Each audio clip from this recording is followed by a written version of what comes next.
le médecin Bev Keya qui suivait Johnny, est très sollicité depuis sa mort, et répond à sa question épineuse: je suis profondément triste. Je perds une nouvelle fois un patient.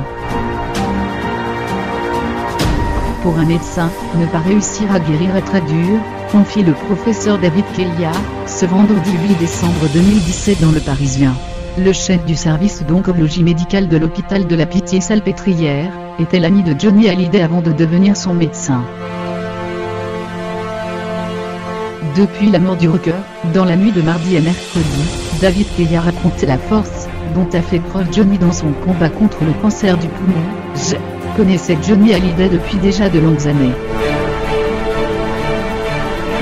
Alors, quand l'an passé, en octobre, il m'a appelé pour aller le voir à Los Angeles et devenir son médecin, je n'ai pas hésité une seule seconde, confie le professeur Keya au Parisien.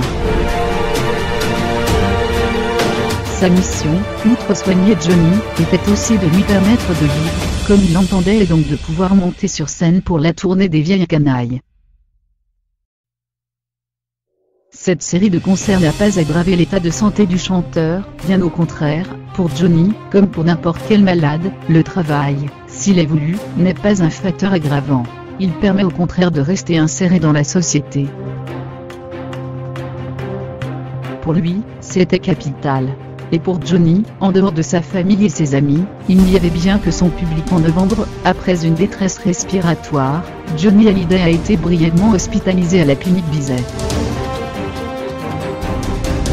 David Keya lui a permis d'organiser son retour à la maison, à Marne-la-Coquette. J'ai effectivement mis en place les soins à domicile, selon son souhait et celui de son entourage. Il a bénéficié du meilleur accompagnement, que ce soit en termes humains ou médicaux. Quant au combat en lui-même, David Keya a deux choses à dire. J'ai rarement vu en 40 ans d'exercice de la cancérologie quelqu'un d'aussi fort, d'aussi puissant, d'aussi déterminé, disait-il hier sur BFM TV. Et d'ajouter dans Le Parisien, il n'avait aucun stigmate visible, il aurait pu cacher son cancer. Il a choisi de la mettre en lumière, pour que cela puisse aider tous les malades.